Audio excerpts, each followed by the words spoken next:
அசிங்கப்பட்ட விஜயபாஸ்கர் மகிழ்ச்சியிலே எடப்பாடி. நண்பர்களே, அதிமுக தொண்டர்களாக இருந்தீங்க அப்படின்னா மறக்காம நம்ம சேனலை சப்ஸ்கிரைப் பண்ணிட்டு இந்த வீடியோக்கு ஒரு லைக் பண்ணிருங்க. அனைத்திந்திய அண்ணா திராவிட முன்னேற்ற கழகத்திலே முக்கியமான தலைவராக இருந்த எம்.ஆர். விஜயபாஸ்கர், சி. விஜயபாஸ்கர் போன்றவர்கள்லாம் நேற்றைய தினம் தமிழக வெற்றி கழகத்திலே இணைந்திருந்தார்கள். அவருடன் 20,000க்கும் மேற்பட்டவர்கள் தமிழக வெற்றி கழகத்திலே இணைந்தார்கள் என சொல்லி செய்திகள் என்பது வெளிவந்து கொண்டிருக்கக்கூடிய அந்த வேளையிலே அசிங்கப்பட்டு விட்டாரா நமது விஜயபாஸ்கர் என சொல்லி இன்னொரு தகவலும் இணையதளங்களிலே உலா வந்து கொண்டுதான் இருக்கிறது. அதாவது எடப்பாடி பழனிசாமி அவர்கள் திமுகவுடன் கைகோர்க்க போகிறார், திமுகவுடன் பேச்சுவார்த்தை என்பது பேசி முடித்து விட்டார் அப்படிங்கிற அந்த ஒரு காரணத்துக்காக தான் நாங்கள் வெளியேறுகிறோம் என சொல்லக்கூடிய அந்த நபர்கள் ஏன் தமிழக வெற்றி கழகத்திலே இணைய வேண்டும்? திமுக இருக்கக்கூடிய சீமான் இருக்கிறார், அண்ணாமலை இருக்கிறார், பாஜக கூட திமுகவிற்கு எதிராகத்தான் இருக்கிறது. அந்த கட்சிகள் எல்லாம் சேராமல் ஏன் தமிழக வெற்றி கழகத்திலே சேர வேண்டும்?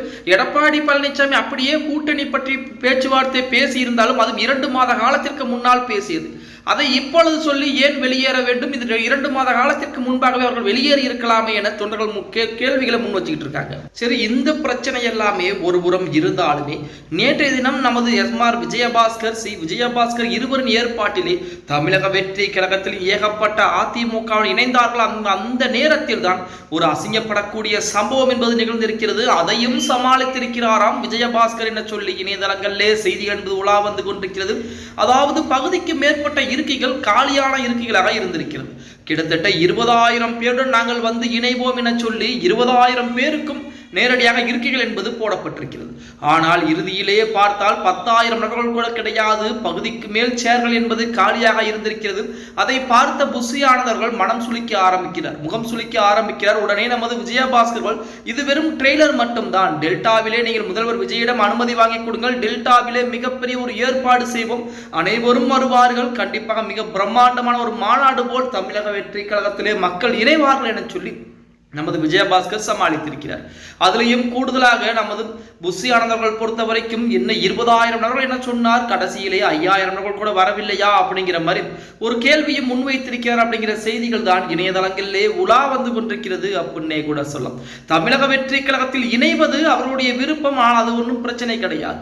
ஆனால் அதிமுகவிலே முக்கியமான பதவிகளை அலங்கரித்து விட்டு தற்சமயம் அதிமுக வெற்றி பெறவில்லை என்ற காரணத்திற்காண்டி மற்றொரு இயக்கத்தில் இணைவது எடப்பாடி பழனிசாமி திமுகவுடன் கூட்டணி பேசுகிறார் அப்படின்னு சொல்லி 2 மாத காலத்திற்கு முன்பாக நடந்த அந்த பிரச்சனையை மையப்படுத்தி இப்பொழுது போய் தமிழக வெற்றி கழகத்திலே இணைவது, இதெல்லாம் எப்படி அதிமுக தொண்டர்கள் ஏற்றுக்கொள்ளப் போகிறார்கள்? இவர்கள் இது போன்ற தலைவர்கள் அதிமுகவை விட்டு வெளியேறுவதால் அதிமுக நாளுக்கு நாள் கரைந்து கொண்டே போகிறதா? இனிமேல் அதிமுகவால் மேலே எழுந்து வர முடியாதா? இதற்கெல்லாம் எடப்பாடி பழனிசாமி தான் காரணமா? அப்படிங்கிற தகவலை கீழே மறக்காம கமெண்ட் பாக்ஸ்ல பதிவு நண்பா. ஓகே கைஸ், வீடியோ பிடிச்சிருந்தா மறக்காம லைக் பண்ணுங்க. நம்ம போடக்கூடிய வீடியோ பத்தின கருத்துக்களை கீழே மறக்காம கமெண்ட் பாக்ஸ்ல பதிவு நண்பா.